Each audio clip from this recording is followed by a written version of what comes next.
শীতের দুপুর। পরিবর্তিত ঋতুর সাথে বাঙালি তার রসনাতৃপ্তিরও পরিবর্তন ঘটায়।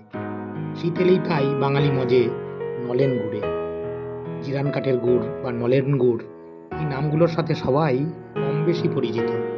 কিন্তু কাকে জিরান কাঠ বলে বা নলেন গুড় বলে আমরা কি জানি? অনেকেই জানে, তবে যারা জানে না তাদের জন্য আজ আমার এই ছোট্ট ভিডিও। এখানে জানবো নলেন গুড়, জিরান কাঠের গুড়, ঝরার গুড়, শিউলি, এইসব গুড় সম্পর্কিত নানা তথ্য। তাই এই শীতের বিকালে আমি এসেছি খেজুর গুড়ের কারখানায়। কিভাবে খেজুর রস জাল দিয়ে তৈরি হয় সুস্বাদু গুড়, সেটা দেখাতে। তবে আগে জানবো নলেন গুড় কেন নাম। শিউলি গাছ কাটার পর যে অর্ধেক চেরা বাঁশকাঠি গাছে গেঁথে দেয় রস, সেই পথ ধরে নামে হাঁড়িতে। এই অর্ধ নলবে রস পড়ে হাঁড়িতে, তাই এই গুড় নলেন গুড় নামে পরিচিত। এই যে জিরান কাঠ দেখব কাকে বলে।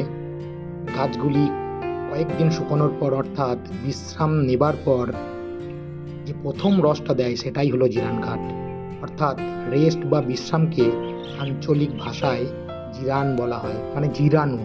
আমরা বলি না যে একটু জিরিয়ে নিই, এই তার থেকেই এই জিরান কাঠের রস বলা হয়। এই জিরান কাঠের রসই সর্বোৎকৃষ্ট এবং খেতে সুস্বাদু।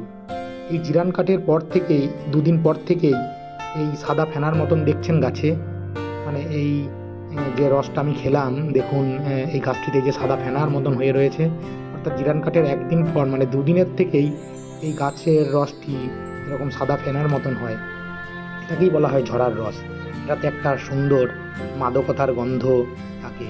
তাহলে এই জিরান কাঠের রস থেকে যে গুড় তৈরি হয় সেটা জিরান কাঠের গুড় বলা হয়। তারপরের দিন থেকে এই ঝরার রসের গুড় তৈরি হয়।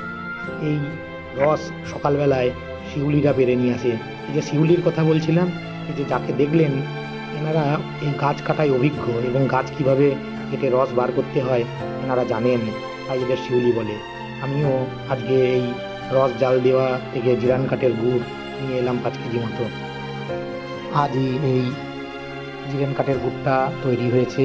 আমি যখন গিয়েছি তখনও গরম ছিল। আমিও কিছুটা নিলাম এবং বর্ধমান থেকে এক দাদা, পাশের স্কুলই আছে, সেই দাদার জন্যে বিশেষ করে যাওয়া, এবং গিয়েছিলাম। খেয়ে দেখলাম খুব সুস্বাদু গুড়টা, তাই অনেকটাই গুড় নিলাম। আমিও যখন বাড়ি যাব তখন এখান থেকে কিছুটা গুড় বাড়ির জন্য নিয়ে যাব। পুরুলিয়ার মাটির গুড় খুব সুন্দর হয় এবং সুস্বাদু হয়।